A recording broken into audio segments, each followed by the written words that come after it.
Eu tenho o prazer de hoje estar à conversa com um rapaz que está no seu 10º livro, é assim? Estou a dizer bem? E que eu vou tentar brevemente apresentar o melhor que sei. Rodrigo Guedes de Carvalho é um rapaz do Porto, nascido em 1963, portanto, aqui de perto. Teve a sua estreia literária em 1992. Se eu disser algum disparate, ele vai me corrigir. E desde então já vai no seu 10º romance. Parece mentira, mas isto já são 30 e alguns anos de carreira literária. Sim, houve 2 interregnos grandes, mas sim, o primeiro livro foi há 32 anos. Matarás um culpado e 2 inocentes foi lançado no ano passado e é um livro sobre o qual vamos, pelo menos, começar a nossa conversa hoje. Eu queria só aqui referir alguns prémios do Rodrigo: o Prémio Jovens Talentos da ONU, isto já foi em 92, o Prémio Autores SPA para o melhor livro de ficção narrativa, em 2018, e um dos seus livros foi também semifinalista do Prémio Oceanos, em 2024.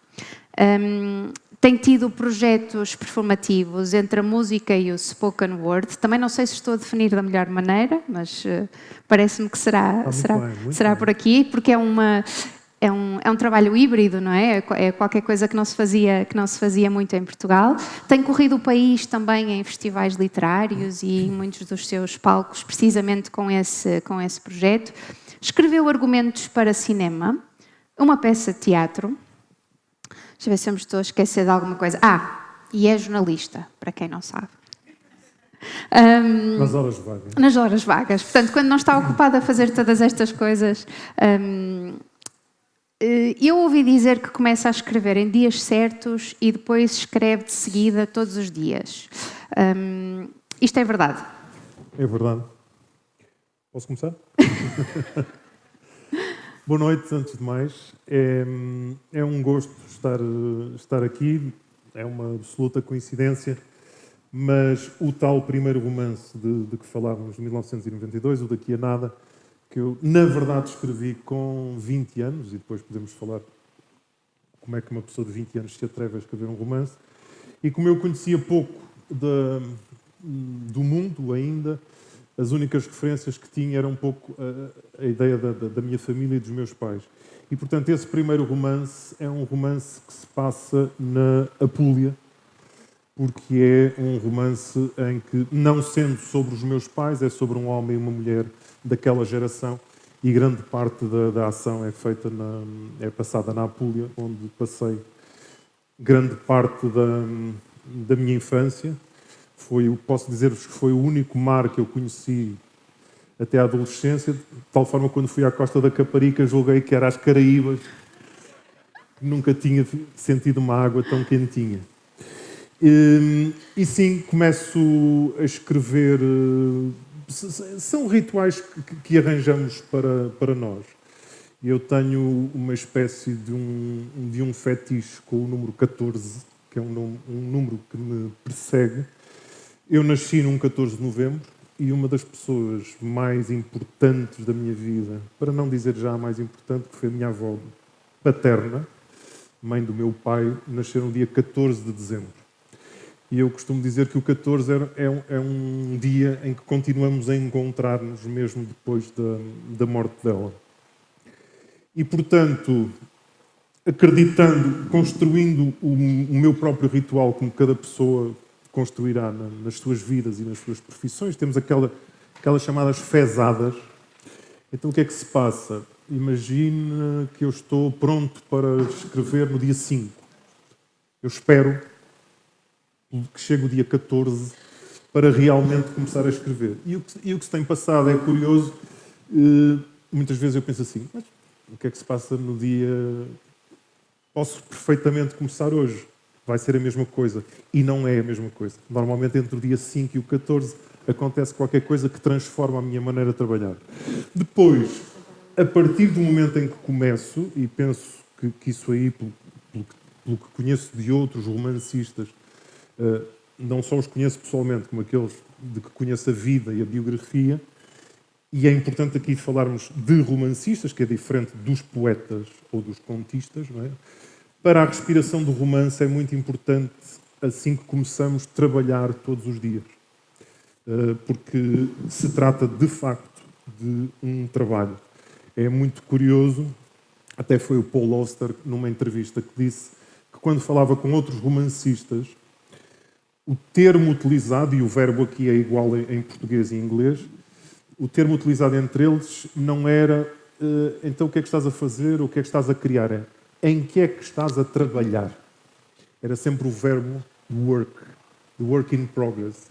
E, portanto, eu acredito firmemente que é preciso escrever todos os dias, pois cada escritor, cada maluco, com as suas rotinas, podemos falar disso, mas é preciso para não perder a mão às coisas. Porque fazer um romance é, ao nível dos locais, dos acontecimentos e das personagens, estarmos a criar uma certa plasticina, não é? Estarmos a criar qualquer coisa, e convém ir lá todos os dias moldar um bocadinho, senão aquilo fica esquecido. E é por isso que, assim que começo, tenho de escrever todos os dias, com pequenas pausas, naturalmente, um fim de semana ou outro, mas normalmente tenho que encarar como um trabalho. Okay. Só em defesa dos poetas, porque também há poetas obsessivos e que também trabalham todos os dias. A propósito disso, o Oscar Wilde dizia uma coisa muito bonita, que era, acho que era o Oscar Wilde, que é: hoje trabalhei muito, de manhã tirei uma vírgula e à tarde voltei a pô-la. Por causa dessa obsessão com as palavras e com o ritmo e com a... É um romancista de sucesso, de absoluto sucesso. Aliás, 10 romances não fossem suficientes, esta enorme comunidade de leitores que o segue seriam, para atestar a esse sucesso. Trabalha muito sobre, se calhar, aquilo que eu posso definir como um equilíbrio muito fino, muito delicado entre a imaginação e os limites da realidade, ou a realidade que pode estabelecer-se com o leitor, não é? Como é que joga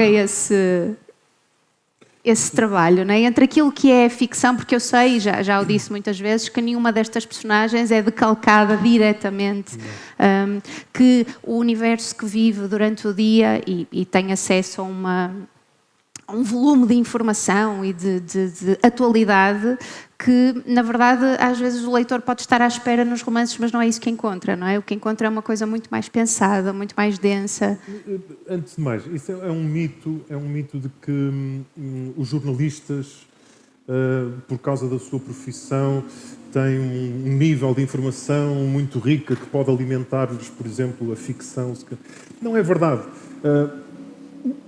A realidade que eu vivo no jornalismo está absolutamente plasmada na comunicação que eu vos faço todos os dias. Portanto, no limite estamos todos dentro do mesmo nível de conhecimento ou de fontes de inspiração.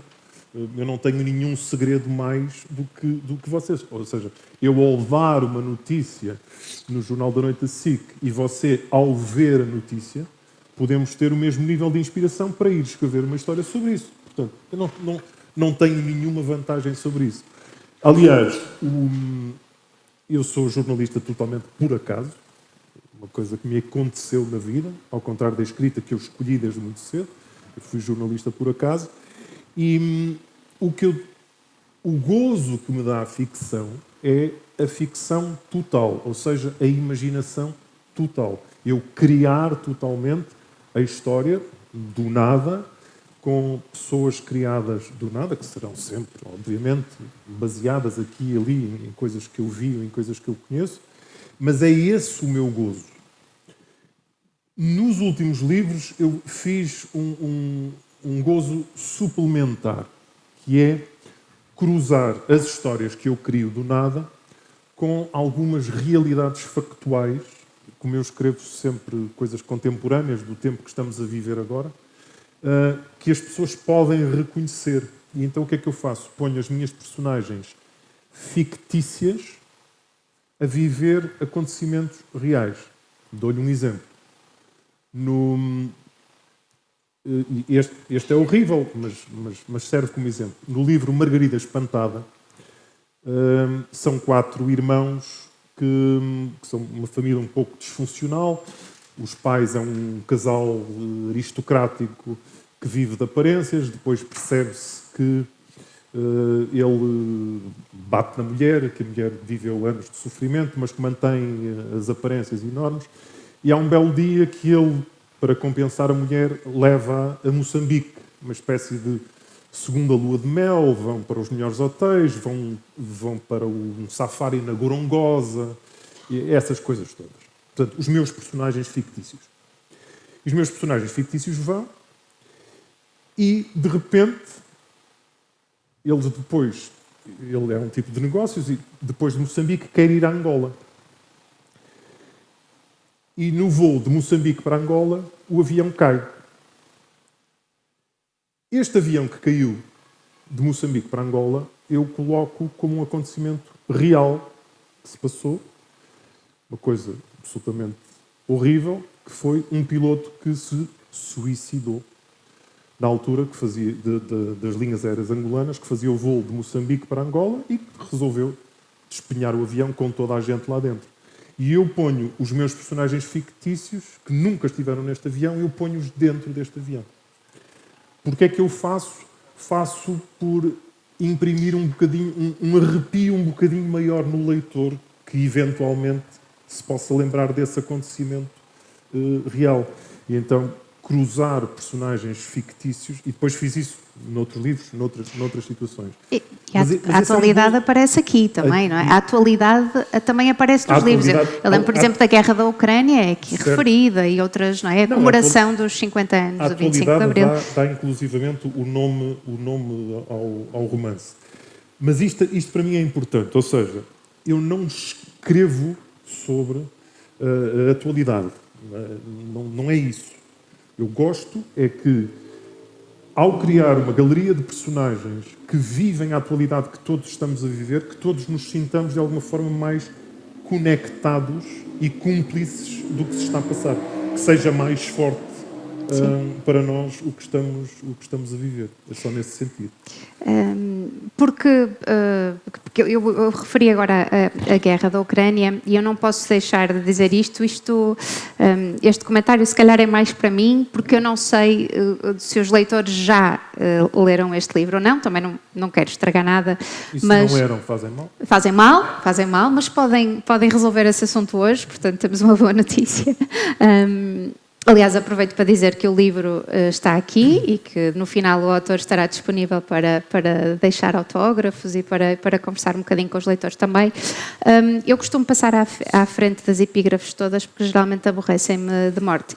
Mas esta em particular não, porque eu tenho uma predileção enorme por este autor, que é, calha bem, um poeta, portanto até joga a favor dos poetas. E é do Dançar em Odessa, e é um livro. Este poeta, o Ilya Kaminsky, é um poeta ucraniano, está a viver nos Estados Unidos. Tem uma particularidade que é um poeta surdo.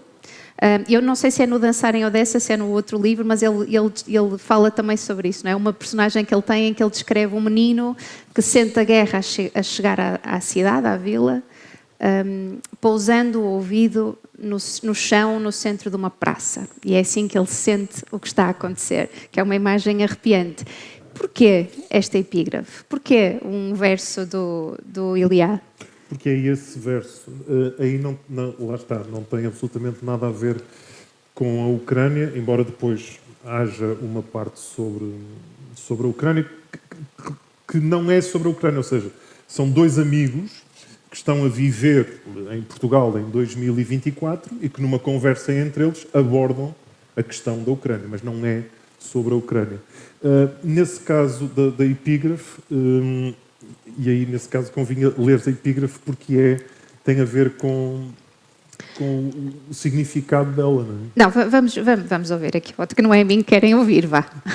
Eu estou sem óculos. Não, mas aqui consigo ver. É uma coisa muito simples, que ele diz num dos poemas, o Dançar em Odessa é o nome do livro. Este poema, não sei como é que se chama, mas acho que é O Turista Americano, que eu vos aconselho. É um livro muito pequenino que eu vos aconselho. E aqui diz, quando Moisés quebrou as tábuas sagradas no Sinai, os ricos pegaram nos pedaços esculpidos com adultério e matança e roubo, e os pobres ficaram apenas com o não, não, não. Ou seja, no fundo, os ricos transformaram em luxos para si coisas como o adultério, a matança e o roubo, e a matança, neste momento, é um luxo dos ricos, como podemos ver pela Rússia e pelos Estados Unidos, e os pobres ficaram com o não, com tudo o que não lhes é permitido. E, portanto, como de alguma forma se falará disso no livro, mas o mais curioso neste romance, o que nem sempre acontece, eu começo a escrever à espera de que o livro, na sua infinita sabedoria, me dê o título. Na esperança de que o livro me dê o título. E este nasceu de um título. E o título, quem o deu, fui eu.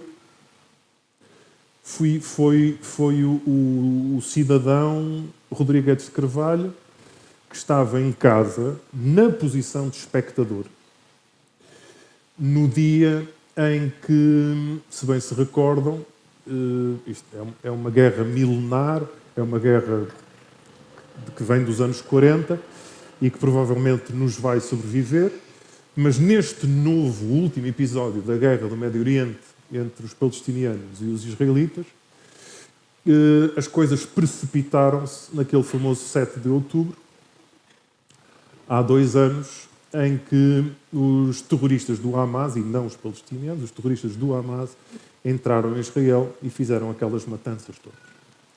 E eu estava de folga nesse dia, e portanto estava a saber da notícia ao mesmo tempo que toda a gente estava em casa a ver televisão. E ocorreu-me, com os anos de vida que tenho e a experiência que tenho, eu sabia exatamente o que é que ia acontecer a seguir. E lembro-me de verbalizar para mim próprio, na cozinha, agora os israelitas vão matar um culpado e 2 inocentes. Ou seja, que é uma forma de dizer que vão fazer uma vingança de tal forma bruta e aleatória que o resultado será o do costume. Por cada eventual culpado que apanharão 2 ou muito mais inocentes. E esta frase, a frase e a ideia ficaram a ressoar em mim, e como eu estava a pensar se haveria de escrever, porque este livro tem uma particularidade, foi a primeira vez que eu fiz discos pedidos. Há um livro anterior a este, que é As 5 Mães de Serafim, que eu fiz à artista, fiz o chamado final aberto. O final dado à interpretação, que é uma coisa muito artística. E pela primeira vez, tive uma chuva de e-mails de pessoas a dizer soube há pouco, não percebi, então o que é que se passou depois? Eu preciso de fechar. Eu preciso que me encerre esta história. E eu fiquei a pensar assim, está bem, mas a história está feita, lamento imenso, mas eram tantos os pedidos, e algumas pessoas que eu conhecia, que eu estimava, disse assim, não, se calhar não pode estar toda a gente errada.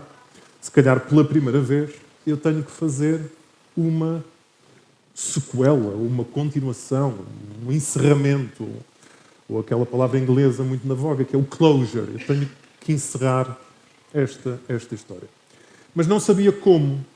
Não sabia, porque do ponto de vista da criação, eu estava perante um dilema, que é como é que eu escrevo um livro que tenha, eu só acredito nesse tipo de livro, que possa ser lido por si, ou seja, quem nunca leu absolutamente nada meu, pega neste livro e percebe tudo do princípio ao fim, mas que ao mesmo tempo as pessoas que leram As 5 Mães de Serafim encarem isto como uma continuação e um encerramento.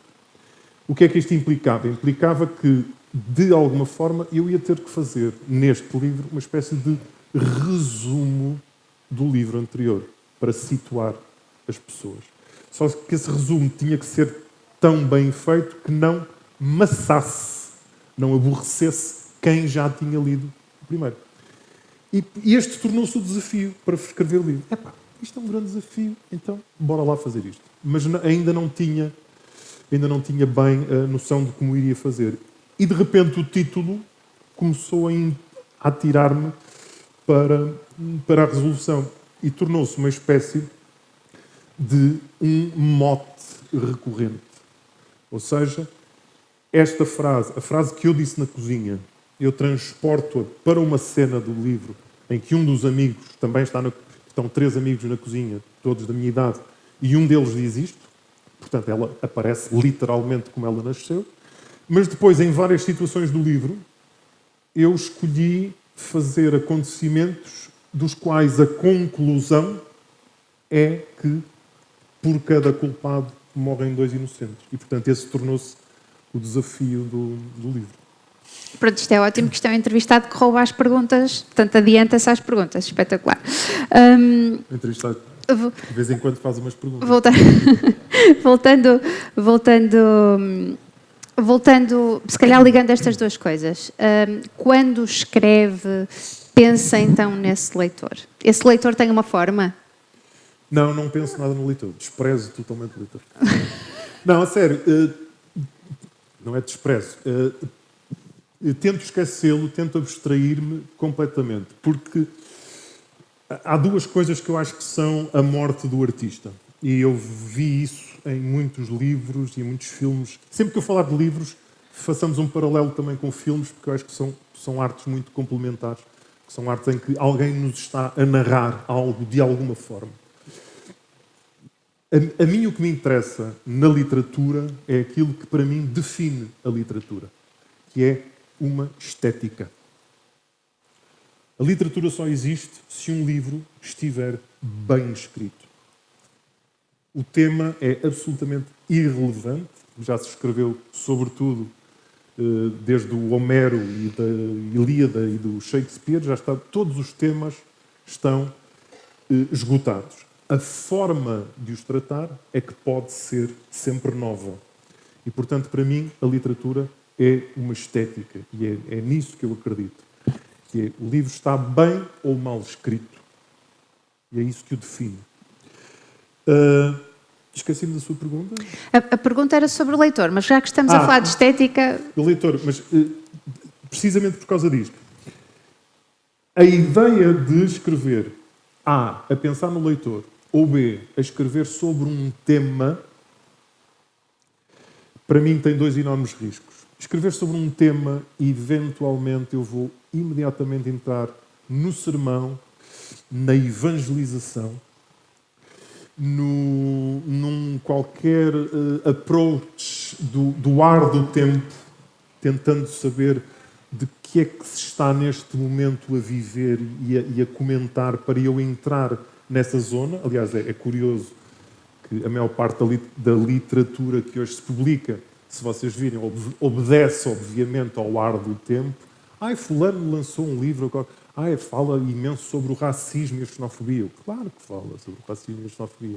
O outro é sobre os direitos LGBT. Claro que é sobre isso muitas vezes LGBT. Também não tem a ver com as opções dos escritores, são as opções que os editores tomam, não é? Quando decidem seguir por um autor e não sim, outro. Mas nenhum editor põe um punhal no pescoço do autor. Isso é outra história. Portanto, eu não penso em temas, eu penso em contar uma história bem contada e que faça as pessoas ter sensações, desde logo uma sensação de repulsa. Se eu escrever uma cena cruel, eu quero que as pessoas sintam repulsa, que sintam emoções ali. E não penso no leitor, porquê? Porque quem é o leitor? Quem é o leitor? Se eu vou pensar naquela jovem de 19 anos que um dia me escreveu a dizer que adorou o meu livro, não sei o que mais, mas também naquele avô de 78 anos que também adorou, mas que disse não sei o quê, quem é o leitor. Eu não posso pensar quem é o leitor. Portanto, eu escrevo para mim e acho que todos os escritores têm que obedecer ao seu caminho. E eu acho que o caminho da criação é nós criarmos algo e, eventualmente, a imagem será esta. Criarmos algo que seja como um comboio. Este é o meu comboio e eu vou conduzi-lo. E quem quiser vai entrando nas carruagens e venha comigo. Agora, eu não escrevo a pensar numa pessoa, porque normalmente espalho-me, não é? Depois aquela pessoa gosta muito e aquelas de outras. Desculpe, agora vou também escrever para si. Não, escrevo para mim e não escrevo sobre temas neste sentido. Por exemplo, muitas pessoas escreveram, quando foi Margarida Espantada, espantoso romance sobre a doença mental. E eu a ler aquilo. Eu escrevi um romance sobre a doença mental. Não fazia ideia. Então, as pessoas a certa altura confundem tudo. Como há um quadro de situações e de personagens em que, obviamente, há aquilo que hoje se chama doença mental, as pessoas precisam de encaixar tudo em gavetas. Não é? Então, este é um romance sobre violência doméstica só porque há personagens que, eventualmente, batem nas mulheres, ou outro quadro de agressão. Não é necessariamente isso. Não é? Portanto, a história é que manda, não é? A história é que manda e não é necessariamente o quero que as pessoas tenham interesse em seguir a história e que se agarrem às personagens. Pelo bem e pelo mal, que gostem de certas personagens e que odeiem. Quando me dizem que odiaram uma personagem, para mim, do ponto de vista artístico, é uma vitória. Porque se com uma pessoa que não existe eu consegui fazer alguém odiar, sentimentos tão profundos, não é? Sim. O que é que a literatura lhe permite? Eu vou usar estes verbos todos e depois escolhe aquele que achar melhor. Fazer, dizer, agir, que o jornalismo não permite satisfazer. O que é que, do ponto de vista, vou dizer, da criação, mas também do ponto de vista da cidadania, não é? Porque um jornalista, antes de mais, é também um cidadão que está atento ao mundo, necessariamente, e que tem um olhar treinado muito particular, não é? O que é que isto também é um gesto artístico, é um gesto de intervenção sobre a sociedade, esta coisa da escrita? Ou corresponde só a um prazer de criação? Percebo que se pense na coisa assim, mas aqui a história do ovo e da galinha é diferente. As pessoas não são obrigadas a conhecer o meu percurso. Eu sou jornalista totalmente por acaso. Eu, com 16, 17 anos, comecei a ensaiar ideias para escrever um primeiro livro, que viria a ser o tal Daqui a Nada, que é o livro passado aqui na Apulia. E porquê? Porque eu gostava muito de ler, adorava ler, viciei-me em ler. Ler para mim era uma hipnose, era um enriquecimento enorme e, como um miúdo que gosta de música, a certa altura pega na guitarra e também ele quer experimentar fazer. E foi isso que me aconteceu com 16, 17 anos. Eu disse, eu também quero experimentar fazer isto. Será que eu sou capaz de fazer isto? E fui diretamente, louco, mas, por outro lado, não cometi poesia, não escrevi poesia, não escrevi contos. A minha ideia era, será que eu consigo erguer um romance? A estrutura de um romance, fazer as pessoas continuarem aqui atentas ao desenrolar da história. Foi uma espécie de desafio que eu impus a isso. Ao mesmo tempo que isto fervilhava na minha cabeça, eu estava destinado a ir para... Toda a minha família, para quem não saiba, toda a minha família é do Porto. Materna e paterna. Porto Matosinhos. E, portanto, eu estava destinado a ser o primeiro advogado da família. A família tinha economistas, arquitetos, médicos, e o meu avô, eu sei que ele gostaria muito de ter um advogado. E, portanto, eu estava destinado a ir para Direito no Porto ou em Coimbra. Era este o meu destino. E quando fui inscrever-me na faculdade, não sei como é hoje em dia, mas na altura nós eu apanhei o primeiro ano do 12º ano, e após isso, quando íamos inscrever-nos, tínhamos as prioridades. Não é? Dizíamos, se tivéssemos uma boa média, eu quero ir para o curso X, se não der para o curso Y, não sei o quê. Uma espécie de A, B e C. E, obviamente, que o meu avô esperava que eu chegasse lá. Número 1, Direito. Católica, no Porto, ou não sei o quê. E eu cheguei lá, comecei a olhar para os papéis e disse: o que é isto aqui? Comunicação Social em Lisboa. Que engraçado. E eu andava com uma vontade, não sei porquê, de... Adoro o Porto, mas estava-me a sentir um bocadinho contra as paredes e o teto. Precisava de um bocadinho mais. E então foi, sobretudo, a ideia de sair do meu ninho, ou, como se diz hoje em dia, da zona de conforto. E juro-vos que foi mais por eu perceber que só comunicação social só havia 2 cursos e eram ambos em Lisboa. Que era da Universidade Nova e do Instituto Superior de Ciências Políticas. Não havia cá estas modernistas da Universidade de Braga e da Escola Superior de Comunicação, essa charanga toda que veio muito depois. Só havia estes 2 cursos, eram os 2 em Lisboa. Portanto, o Guedes pensou: ponho A, entro, depois chego a casa, mas isto é em Lisboa, como é que foi isto acontecer? E então lá fui eu para a comunicação social. Porque eu tinha boas notas e sabia que basicamente iria entrar onde eu quisesse. E vim todo contente, com exceção de uma coisa, que era: o que é que será o curso de comunicação social? Mas rapidamente arranjei uma forma de suplantar aquilo. Ora, comunicação social, é isto, é coisa, é o jornalismo, eu não sei o que mais. Comecei a ver o programa do curso, que era ainda hoje muito teórico e muito genérico, mas comecei logo a pensar em 2 grandes ídolos para mim, que era o Ari dos Santos e o Alexandre O'Neill, que, para quem não sabe, eram espantosos publicitários. E poetas. E, para além de poetas, não, as pessoas conhecem sobretudo como poetas, mas o que muitas pessoas não sabem é que eles, para ganhar a vida, trabalhavam em publicidade e foram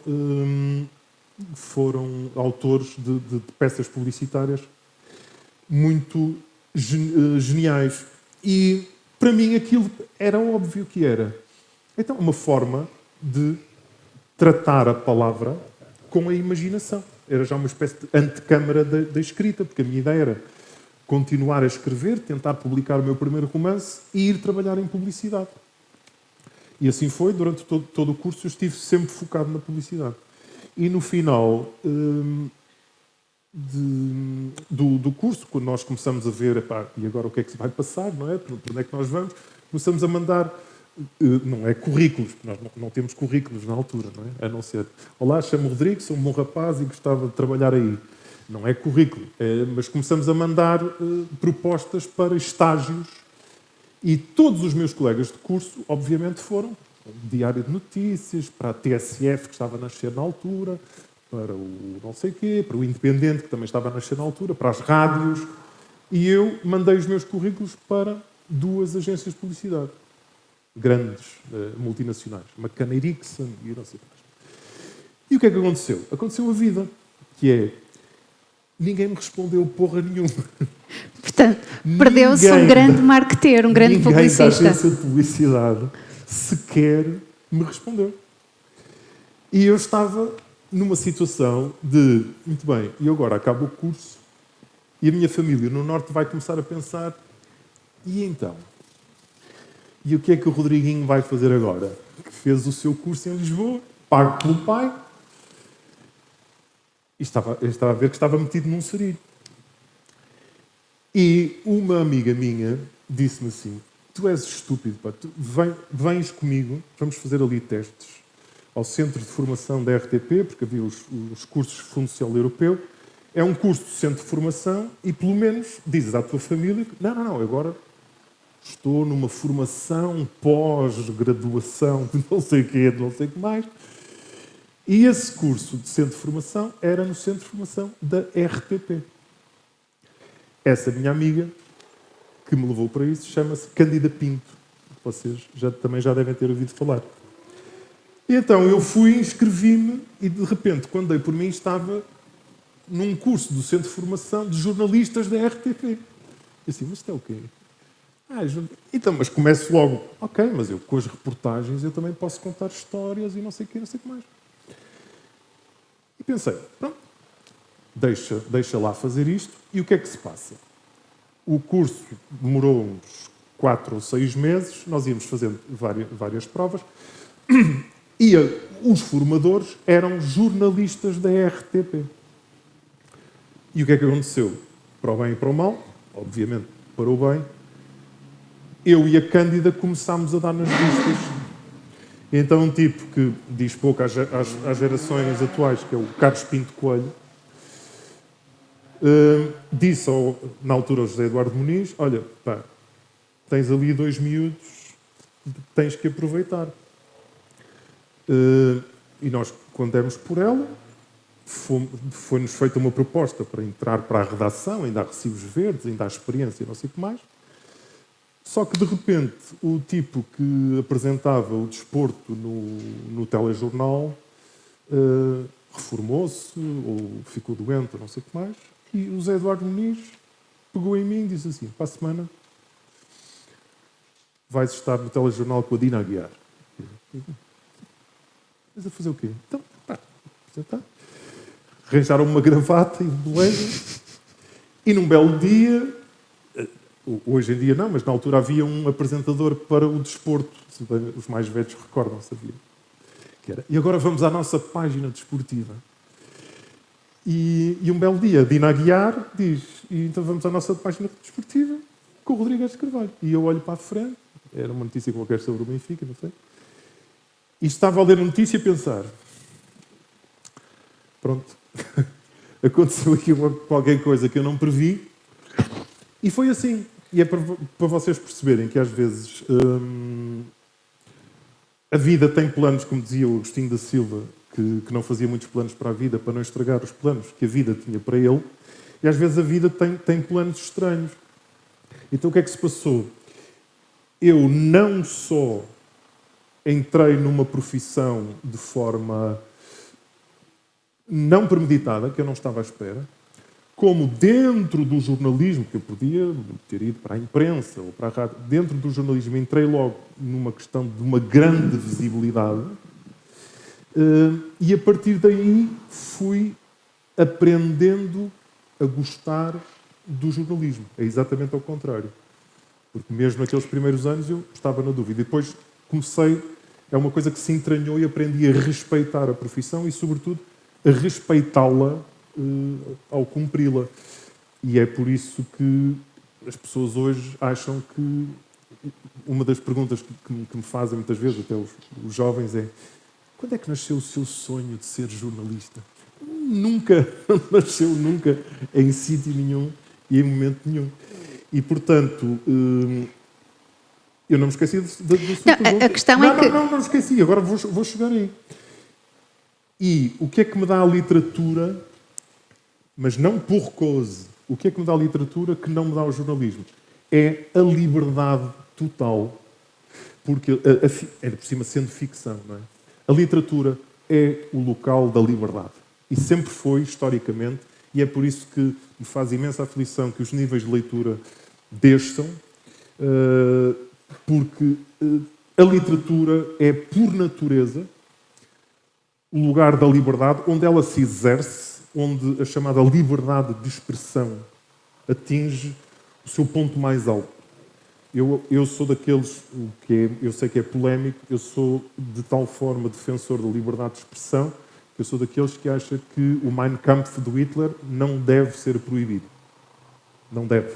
Deve estar. As pessoas são livres de fazer as suas escolhas e as suas leituras e os seus julgamentos. A partir do momento, a mim faz-me imensa aflição o movimento de proibir livros, proibir certas leituras, porque isso depois abre precedentes absolutamente terríveis. Agora, obviamente que me dá uma liberdade, mas que eu não escrevo em vingança às coisas que não posso fazer no jornalismo, não é? Agora, que é um espaço de liberdade... Mas há um gozo, não é? Há um gozo de liberdade até na própria linguagem. Eu lembro-me uma vez uma senhora, numa sessão destas, uma senhora que quis falar e disse que gostava imenso dos meus livros e disse assim, só não percebo é que põe lá muitas asneiras. Isso nem parece seu. E eu disse, não, minha senhora, mas não sou eu que estou a dizer as asneiras. E que fosse, mas não sou eu, é a personagem. Então, repare, nessa situação, o Carlos está a bater na Lena num quadro de violência doméstica. Obviamente que lhe chama nome coisas absolutamente horrorosas, não é? Não lhe diz, sai daqui, sua meliante. Não, é de puta para baixo. Mas é a personagem. Não havia qualquer necessidade. Não, por acaso havia necessidade, porque senão... Mas pronto. E as pessoas confundem tudo, confundem os quadros, confundem qual é o meu papel num sítio e no outro. Agora, há uma liberdade brutal que, por exemplo, já me calharam, como vocês calculam, incontáveis entrevistados e convidados à frente. E às vezes eu estou a ouvir coisas que estou a pensar assim, se fosses gozar com o Carvalhinho mais velho, é que tu fazias bem. Mas não posso dizer, não é? Então digo, bom, mas de qualquer forma, isso insere-se num quadro em que... Eu pensava que guardava isso para o próximo livro e dizia assim, eu agora vingo-me. Portanto, nesse sentido, sim. Nesse sentido, o jornalismo é uma imensa... Ou seja, o jornalismo tem uma caixa, e essa caixa é a da realidade. E isto aqui, estou a gozar com a situação, mas eu acredito firmemente nela. Acho que o jornalista, no exercício da sua profissão, tem limites. Agora, e há colegas meus que vivem perfeitamente dentro desses limites uma vida inteira e no resto da sua vida. Eu preciso de mais. E acho que qualquer pessoa que tenha uma espécie de uma vertente, uma veia artística, precisa de... A realidade não nos basta, não é? Os artistas criam coisas porque o mundo que eles encontraram não lhes basta. Eles precisam de outras coisas, não é? Na verdade, a literatura não fala sobre o que está a acontecer, não fala sobre... Não necessariamente. Não, a literatura fala muitas vezes sobre o que podia ser, não é? O lado, não necessariamente o mundo imaginado, mas o que é que podia acontecer, não é? E é isso que faz com que nós sejamos capazes de gostar de um Dom Quixote ou de nos sentirmos como um Ulisses na Odisseia, não é? Porque, na verdade, a universalidade desses sentimentos é o que nos faz gostar de algumas personagens e até gostar de não gostar de outras, que também é uma coisa quando o escritor constrói este universo tão bem. Eu tenho uma pergunta, eu gostava de perceber o que é que lhe dá mais gozo, já que estamos a falar de gozo. É o começar um romance ou terminar um romance? Começar uma boa história ou terminá-la? Talvez terminar, embora terminar me causa uma enorme angústia e um enorme sofrimento. Começar é muito difícil, porque há sempre a ideia de será que eu vou conseguir outra vez? Então o começar é uma espécie de termos uma colina à frente, uma colina enorme, e vamos fazê-lo em quantidade de páginas. Eu só ao fim de 40 ou 50 páginas é que consigo começar a perceber lá no horizonte se eu vou ter livro ou não vou ter livro. E portanto, esse início é penoso. Será que estas personagens estão a ficar bem construídas? Será que a trama está a atrair as pessoas a continuarem a virar a página? Portanto, há esse momento. Depois aquilo é uma espécie... entra numa engrenagem em que parece que o próprio livro tem o seu segredo e está a pedir para se cumprir. O final, e posso dizer-lhe uma coisa que para mim é muito importante. Eu escrevo os finais dos meus livros basicamente quando os começo. Isto parece estranho, mas já explico.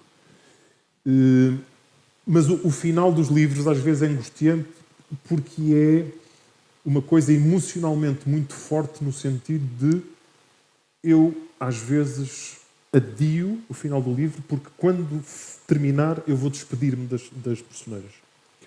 Porque quando se trabalha todos os dias E eu, por exemplo, não sou... Eu sei que há escritores, que é uma coisa que me faz imensa aflição, que, à medida que vão escrevendo, vão partilhando com um grande amigo ou com a mulher. Lê-me lá este capítulo, a ver o que é que tu achas. Enquanto estão no... Nem pensar, eu não falo do livro a ninguém, a minha mulher não faz a mínima ideia do que é que eu estou a escrever, até o belo dia em que lê o livro de fio a pavio, porque isso iria perturbar-me imenso. E, portanto, a única pessoa que vive com as personagens sou eu. Eu crio-as, são uma espécie de animais abandonados que eu arranjei, que eu trago para casa e que eu tenho lá num cantinho sem mostrar a ninguém.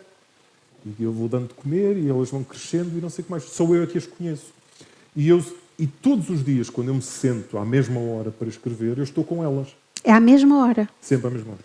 Depois de passear os cães, começo a escrever. 7 da manhã. Não há almoços grátis, não é? E, portanto, quando eu termino, sei que vai haver essa... Ainda por cima, como eu tenho fotos das personagens na parede. Fotos das personagens? Pergunta você. Mas como fotos das personagens se elas não existem? Já vou responder a isso. E sei que vou tirá-las.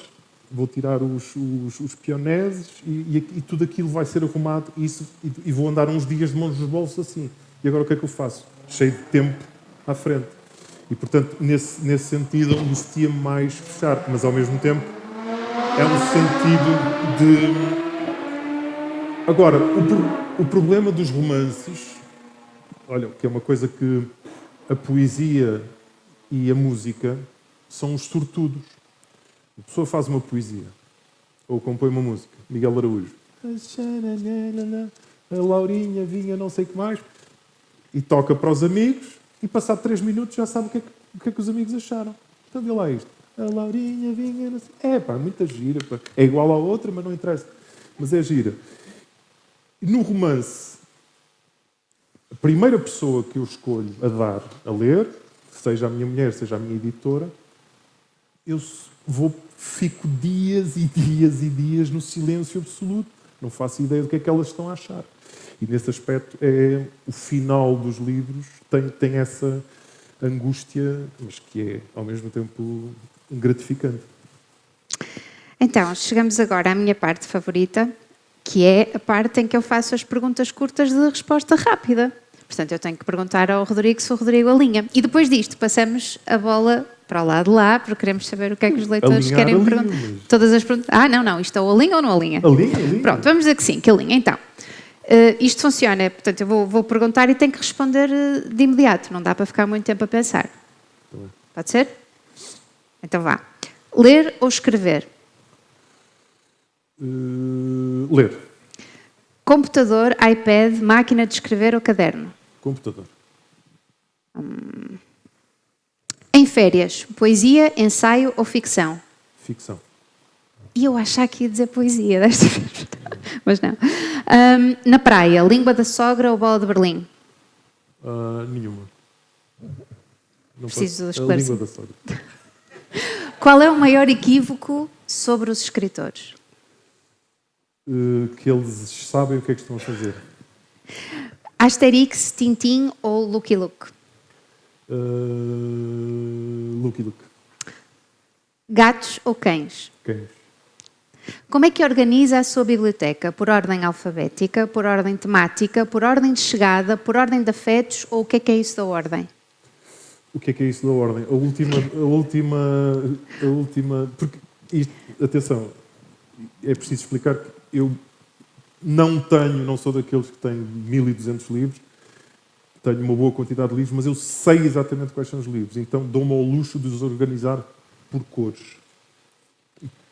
Eu vou ver se isso cola lá em casa, para ver se essa... já foi a Gondarém? Já. Pronto, depois, se ainda não leram, depois vou perceber a pergunta. White Album ou Abbey Road? Difícil. Mau, isto chama-se... Abbey Road. Bom. Paul ou John? Paul. É mais fácil tocar uma raquete ou uma guitarra clássica? Uma raquete. Qual foi a crítica mais injusta que lhe fizeram? Mais injusta que me fizeram? Isto tem que ser rápido, senão não funciona. Não me recordo. Injusta, não. Porque eu não considero isso de justo e injusto, não me cabe a mim dizer. Quer dizer, se a pessoa lhe apeteceu dizer aquilo, não me cabe a mim dizer que é injusto. Ok. Quando não gosta de um livro, lê na mesma até ao fim? Não. Sobretudo agora, estou velho, não tenho tempo. Não. Gosta dos críticos, ignora os críticos ou nem uma coisa nem outra? Nem uma coisa nem outra. Já se arrependeu de alguma coisa que escreveu num livro? Não.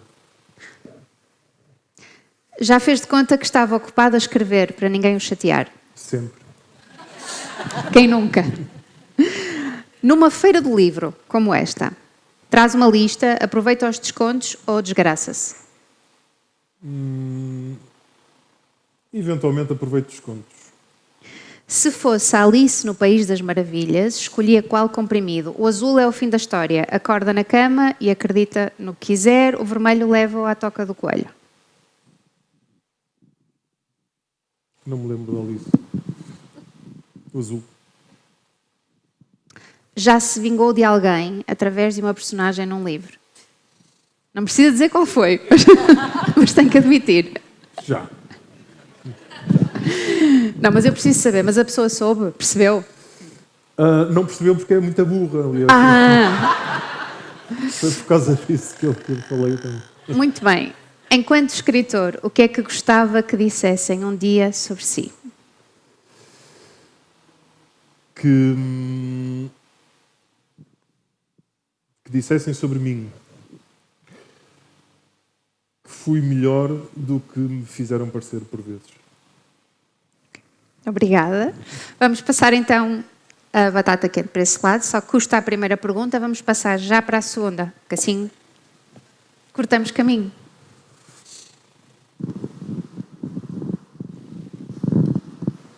Façam perguntas. Eu posso começar a arranjar voluntários. Mas... Vim de Lisboa a passar a VCI. Façam perguntas, senão vale a pena. Ora, muito boa noite a todos e a todas. Eu não vou fazer uma pergunta, mas permita-me que comece por dizer que estou absolutamente rendido a esta conversa magnífica que tiveram connosco e esta oportunidade que nos deram de conhecer um bocadinho melhor do seu trabalho e dizer que eu entrei na carruagem ao final do primeiro minuto e por isso continuaria na carruagem até ao final da viagem, com toda a certeza. Dar nota de que senti que está muito confortável com as câmaras. Mas a Minas também, e por isso não sei se o seu trabalho não está em risco. Mas... Ai, não. Eu é mais poesia, que é o meu problema. Muito bem. Queria apenas partilhar convosco que, de facto, este evento, a Catraia de Livros, surge também o nome da nossa embarcação tradicional, a Catraia, e que, no caso em particular deste evento, nos permite navegar no nosso rio Cava, para além fronteiras e muito para além da nossa imaginação. E por isso aquilo que construímos com este projeto são um conjunto de iniciativas, de momentos, de eventos, que disponibilizamos às nossas crianças e jovens, à nossa comunidade escolar, à nossa comunidade em geral, para que todos possam ter a oportunidade de usufruir não só dos livros que estão expostos, mas de momentos de cultura. E por isso, enquanto autarca, para mim é uma honra muito grande poder ajudar a criar condições para que as pessoas, todas e em qualquer momento, possam ter esta oportunidade que nós aqui tivemos. E por isso deixar uma palavra de reconhecimento, uma palavra de agradecimento pela oportunidade que nos deram de poder viver esta história convosco. Muito obrigado. Obrigado.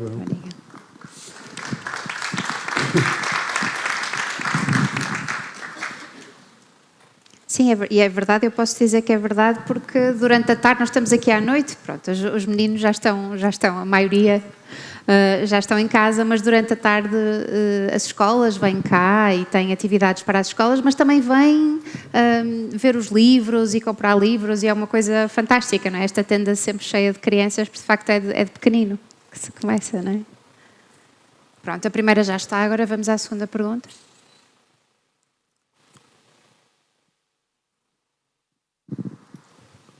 Como é que te chamas, João? João, João, ora, queria saber que autor popular despreza. autor Despreza. Autor popular. Sim, que autor de sucesso despreza. Desprezar não despreza. O que é um autor popular? Um autor que vende muito, que é muito conhecido. Eu não desprezo ninguém. Na minha. Não desprezo. Há coisas que. Há autores que eu tive curiosidade de ler e depois não voltei lá. Há outros que nem sequer tenho curiosidade de ler, mas não desprezo ninguém. Isto não é fugir à pergunta, não tenho. Se há coisa que eu sou conhecido, não é por falinhas mansas. Não é questão de fugir à pergunta. Estaria a forçar muito a resposta. É exatamente o contrário. Estaria a forçar a resposta, porque na verdade eu não desprezo nenhum autor. Porque simplesmente há coisas que eu consumo e outras que não consumo, mas o desprezo, talvez por trabalhar com palavras, o desprezo é uma palavra específica, é uma palavra forte.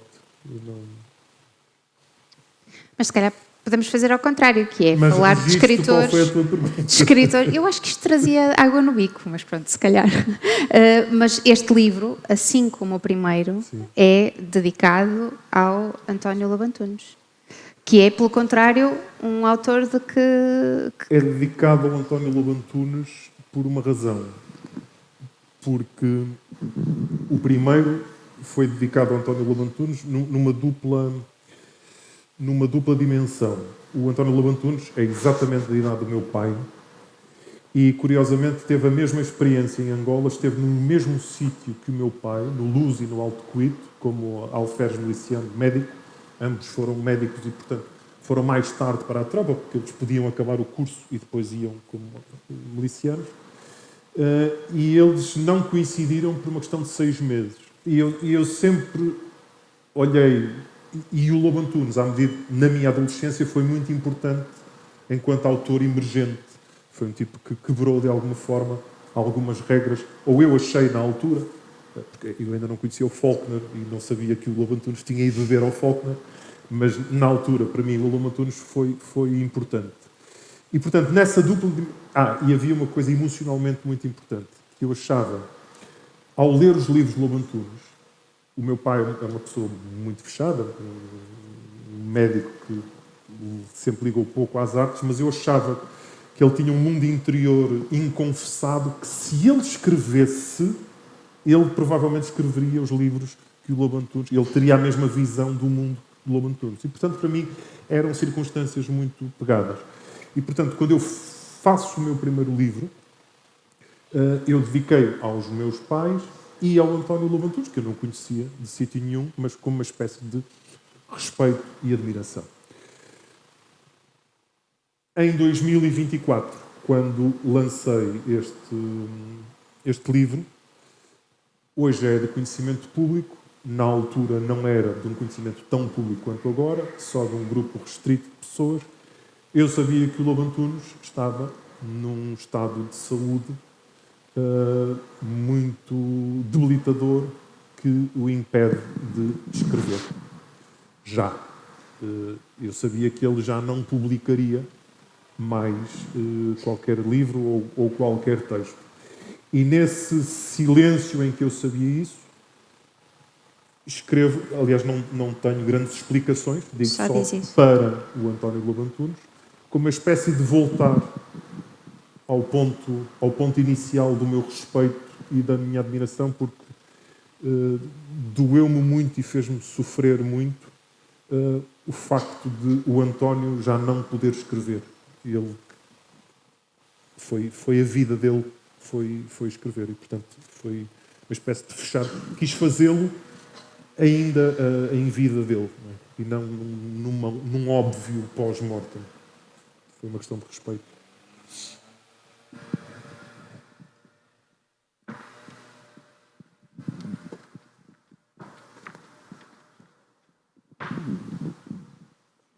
Quem é o autor? Boa noite a todos. Não, neste caso, nunca entrei na carruagem dos seus livros, mas sou um grande admirador seu pela forma como me entra pela casa adentro pelas notícias. Admiro muito a forma como comunica. E queria fazer-lhe uma pergunta. De que forma é que tem mais feedback, um feedback mais verdadeiro? A forma como fala e nos diz as notícias ou a forma como escreve, ao qual já está no seu 10º romance? Feedback das pessoas, sim, do público. São diferentes. É mais dos livros. Tenho menos feedback quantitativo, mas com muito mais pormenor, ou seja, posso dizer que mantenho correspondência com um certo número de leitores que me falam sobre o livro, sobre isto, sobre aquilo outro, e eu respondo e andamos ali numa giga-joga, coisas mais elaboradas do ponto de vista do feedback, muito mais quantidade, pequenos comentários de espectadores que normalmente me chegam através de mail. Nós temos um serviço de relações públicas na SIC, que vai recebendo as coisas e vão endereçando as coisas. E nesse aspecto são coisas normalmente muito mais telegráficas, do género. Eu gosto imenso do seu trabalho, a forma como comunica connosco, vê-se que se preocupa, não sei o quê, e também és um palhaço de merda, não sei o quê, não sei o que mais. Mas isso é uma coisa curiosa que eu tenho, contando com os anos da RTP, eu estou a fazer este ano 39 anos de carreira, a brincar. E já no tempo da RTP, na altura, só havia os telefonemas, coitadas das telefonistas, havia umas telefonistas na RTP que atendiam os telefonemas dos espectadores, e já havia estas coisas, ou cartas. Caro senhor Rodrigo, não sei, estive hoje a ver o telejornal e é impressionante. Quando recentemente vieram as coisas das redes sociais e eu comecei a ouvir as figuras públicas sempre muito ofendidas porque não sei quem disse mal delas e que pôs um comentário negativo e não sei o quê. Bitch, isso é a nossa vida, não é? A pessoa que é figura pública tem que se sujeitar a isso. Portanto, também recebo então, nos tempos da pandemia, subitamente as pessoas que são contra as vacinas odeiam, porque meteram na cabeça que eu queria que toda a gente se vacinasse. Porque quando eu digo assim, o governo está a apelar a que as pessoas se vacinem, as pessoas entendem. Este cabrão está-me a dizer para eu me vacinar. É o entendimento que as pessoas fazem.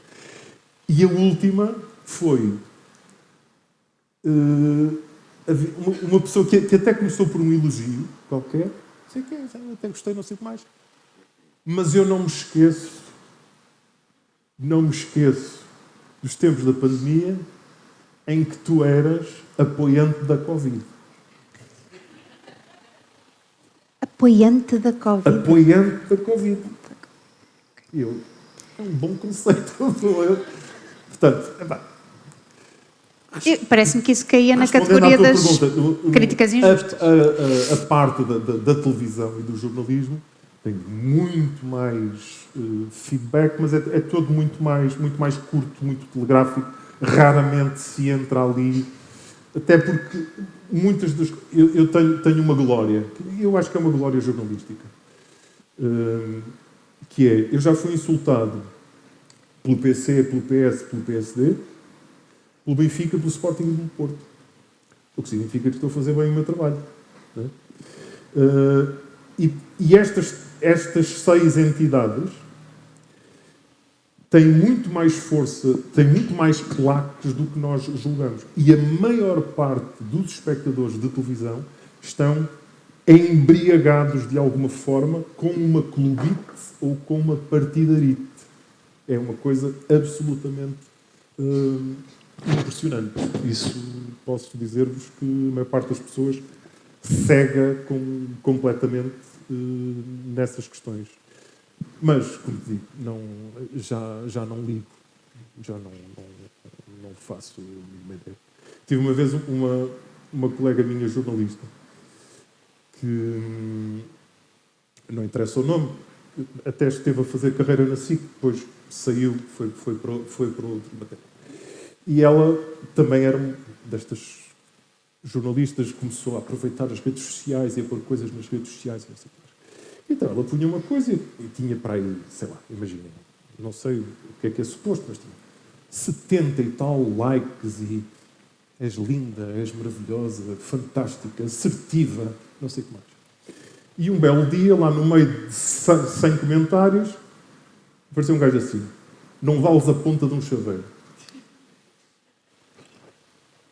Ela andou dias a fumar, ainda se fumava lá fora. Assim, um dia fui ter com ela: o que é que tu tens? É que o cabrão não se identifica, pá. Estás a falar de quê?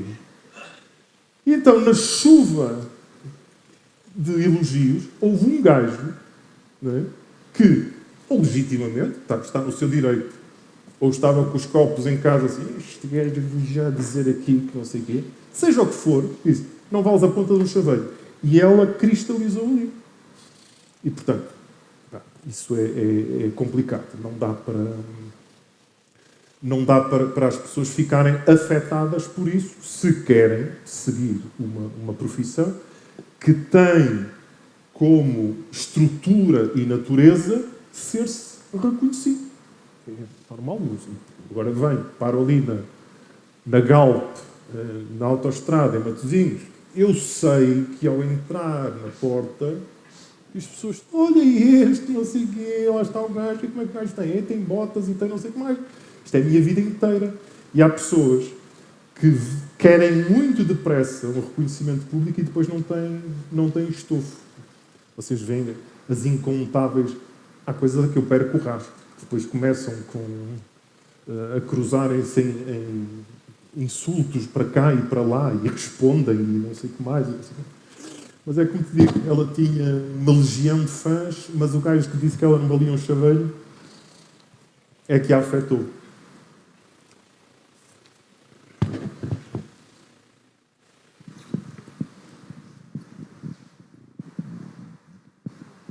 Então, boa noite. Para quem nunca leu ainda nenhum livro seu, recomendaria assim para algum em particular para início de conhecer a obra, eventualmente primeiro ou último ou nenhum em particular? É uma pergunta sempre difícil, que é quase como perguntar de que filho é que gosta mais. Embora eu acho que alguns pais têm filhos preferidos. Mas eu respondo-lhe, podia-lhe dizer qualquer um, mas acho que eu apontaria para O Pianista de Hotel, por uma razão. Eu tenho uma primeira fase da minha carreira que tem 4 livros, que é o Daqui a Nada, Casa Quieta, Mulher em Branco e O Canário. E depois tive uns anos sem escrever. Não foi por nada, não foi bloqueio de escritor, que eu não acredito nisso, foi porque eu assumi funções diretivas na SIC e aquilo roubava muito. Foi os piores anos da minha vida, nunca mais quero fazer parte de nenhuma direção, nem de nenhuma gestão de absolutamente nada, que ainda por cima é a morte da criação, não é? O poeta em mim morreu devagarinho, secou como uma folha, quis suicidar quase, não quero ter nada a ver com isso.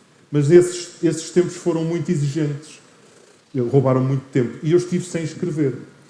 E ali, em 2016, livrei-me finalmente da direção da SIC, passei a ser mero jornalista. E voltei, a primeira coisa que eu quis foi voltar à escrita. E quando volto da escrita, percebi que era um escritor diferente do que aquele que tinha escrito o seu último livro 10 anos antes. E deu-me um particular gozo, quando estou a escrever, perceber que estou com uma espécie de uma voz diferente a escrever. E essa voz é que marca, sobretudo, esta segunda fase da escrita. Portanto, eu diria que o pianista do hotel, ainda por cima, como tem um mounting, ou seja, há uma ansiedade que vai assaltando as pessoas até ao final. Eu acho que é um bom livro para se perceber o que é a minha escrita, o que é que se pode lá encontrar. Ou As 5 Mães de Serafim, que é mais recente e que é uma espécie de uma saga familiar de uma família aqui do norte, do Porto e Minho. E aí, nesse caso, ler primeiro As 5 Mães de Serafim e só depois este, não é? Porque é o que faz sentido. Primeiro As 5 Mães de Serafim, sim. Boa noite. Há bocado falou do seu pai que tinha... Estou aqui. Que tinha um mundo interior inconfessável e que se ele teria sido escritor, que teria escrito como António Lobo Antunes. Digo eu. Sim, você saberá melhor que eu, de certo.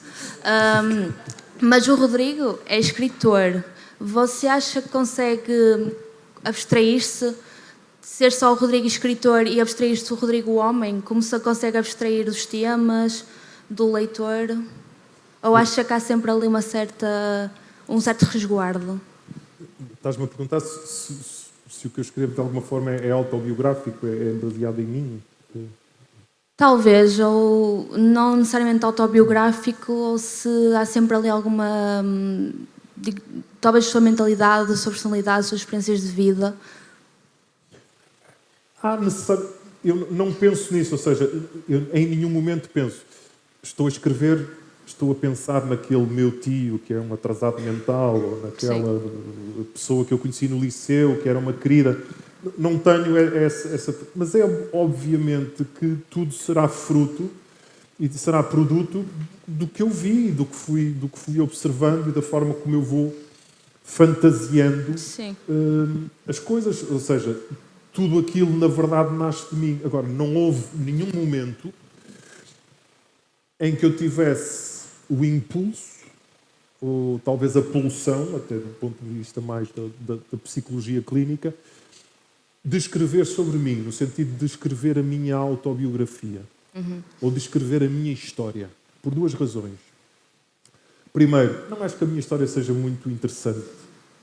E segundo, normalmente, quando me dizem que o primeiro livro de um escritor é que ele conta a história da sua vida e da sua avózinha e de não sei o que mais, não vai escrever mais nada.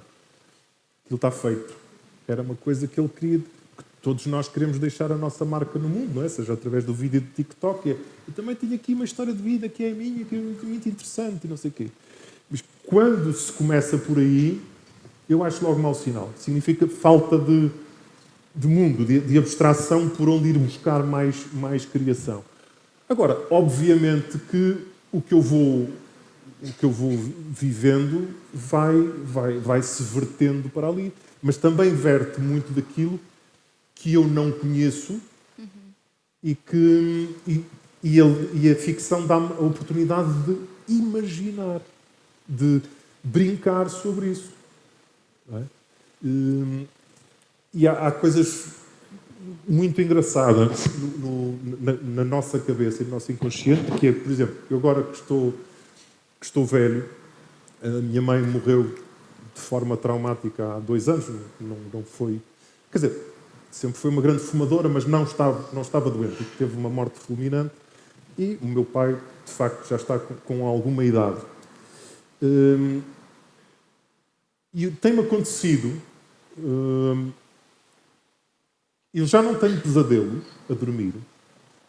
Sonho muito com coisas absolutamente vulgares.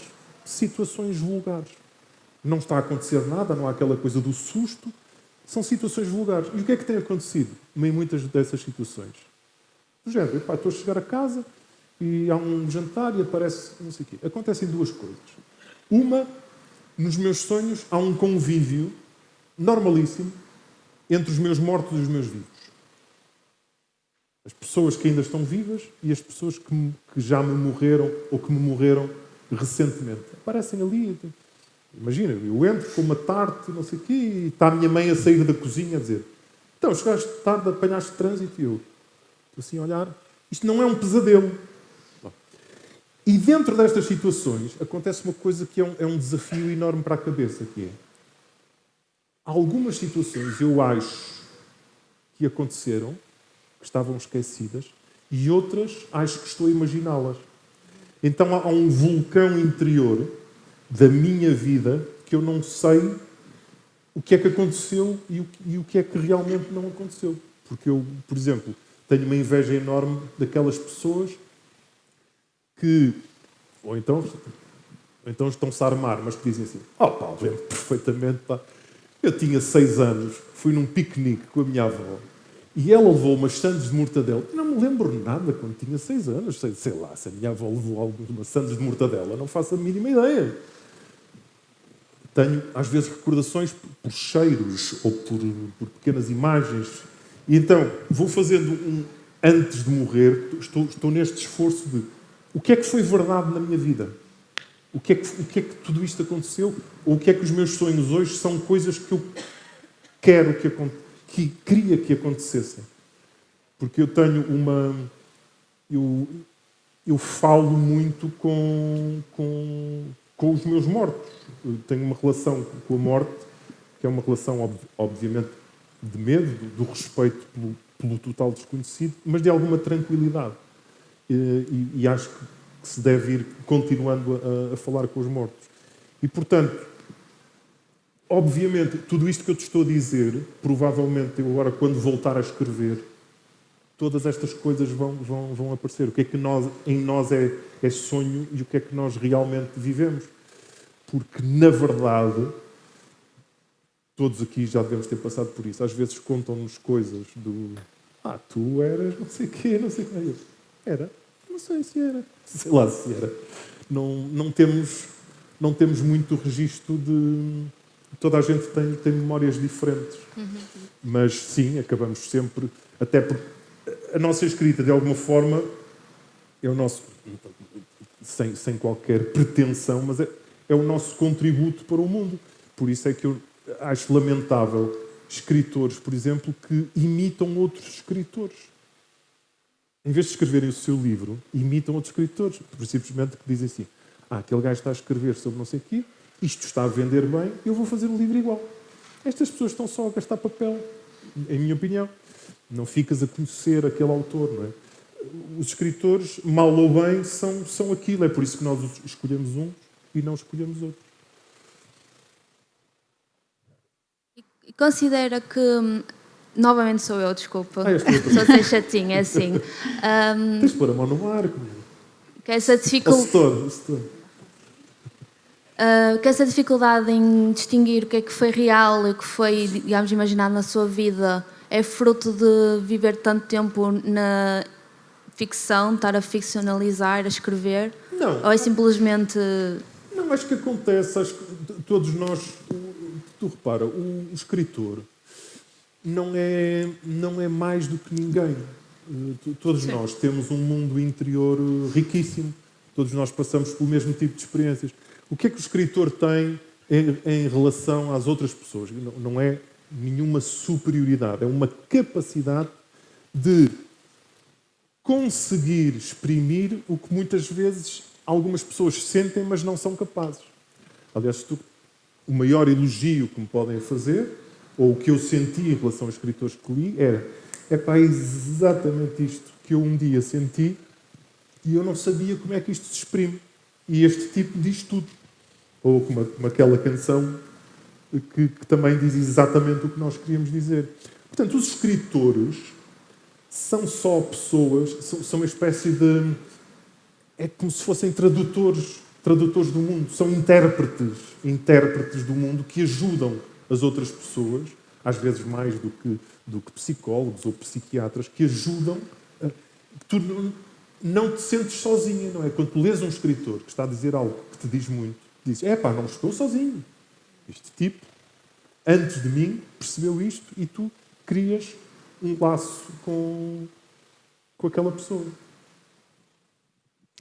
Muito bem, acho que temos que fechar a conversa. Teríamos muito mais tempo para falar sobre o livro e seria possível ocupá-lo todo. O livro está ali à venda, aproveitem e agora façam todas as perguntas que não tiveram coragem aqui para fazer em voz alta. Podem fazer diretamente ao autor. Muito obrigada a todos. E a Catraia continua, há mais programação no próximo fim de semana. Aproveitem, muito obrigada. Então, muito obrigado. Obrigada.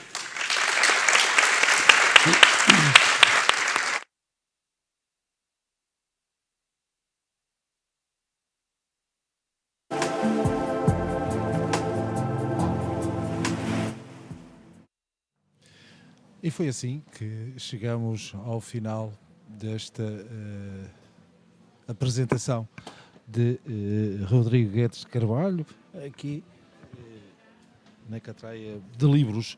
Nós vamos tentar chegar à fala com o Rodrigo, para assim poder também levar até si estas suas primeiras impressões,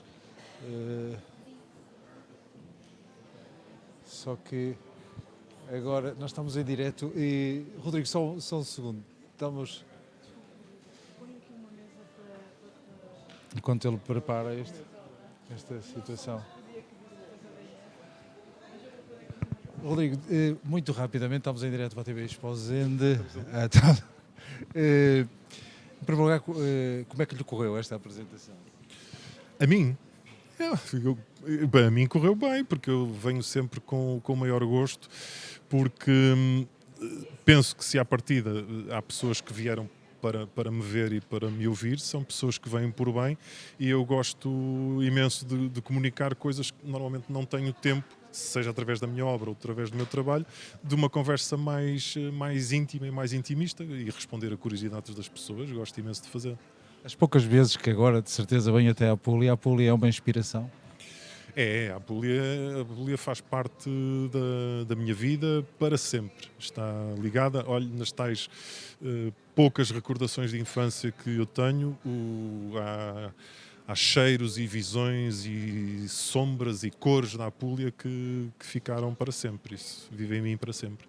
Neste livro, o que é que possa dizer, assim, muito sucintamente, aquelas pessoas que acompanharam ou ainda vão acompanhar, mas em relação a este livro que está aqui a apresentar, o que é que lhes possa dizer para elas terem o desejo de ler? Posso dizer-lhes que, sendo uma continuação do livro anterior, é um livro que pode perfeitamente ser lido do princípio ao fim e as pessoas entenderão tudo. E é uma história com algumas reviravoltas e com a certeza de que nenhum de nós é totalmente bom ou totalmente mau. Não lhe pergunto o próximo, que já disse há pouco que o próximo há de aparecer a qualquer momento. Sim, neste momento ainda não tenho nada previsto. Neste momento. Parabéns mais uma vez, Rodrigo, então, aqui a fazer neste dia de apresentação.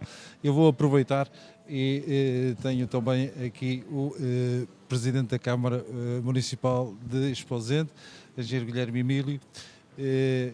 Gostou da apresentação? Sem dúvida, foi uma apresentação incrível.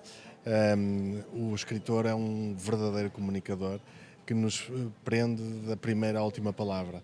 E eu confesso, em jeito de brincadeira, aproveitando uma das frases que ele preferiu da carruagem e da locomotiva, eu confesso que entrei mesmo na carruagem ao final das primeiras palavras e acabei por ficar completamente rendido a esta conversa fantástica que nos foi proporcionada pelo escritor e pela moderadora, e que eu acho que foi mais uma oportunidade extraordinária deste conjunto de atividades que nós temos e da oferta que temos neste projeto, a Catraia de Livros. Catraia de Livros, que por aquilo que temos conversado aqui ao longo destes dias, até com os expositores, está realmente a ser um sucesso, porque muita gente tem vindo aqui, tem adquirido livros, o que no fundo é uma satisfação, seja para quem aqui está, mas para o município e pela organização. É verdade.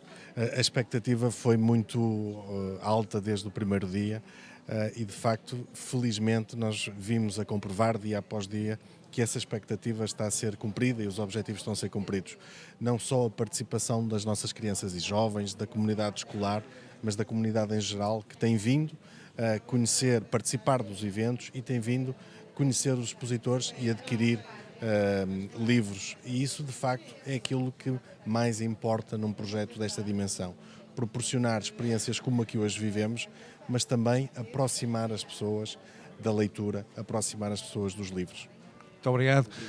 Tivemos então as palavras aqui do Presidente da Câmara Municipal de Esposende, engenheiro Guilherme Emílio, também presente nesta apresentação do livro de Rodrigo Guedes de Carvalho, que eu vou até aqui buscar, já agora para mostrar o Matarás um culpado e dois inocentes. É este o livro que poderá passar aqui na Catraia de Livros até o próximo domingo e terá essa oportunidade então até de beneficiar em relação ao preço. Portanto, não só este livro do Rodrigues Guedes de Carvalho, mas são muitos livros, são várias as livrarias aqui presentes e que lhe proporcionam excelentes preços e com altas promoções.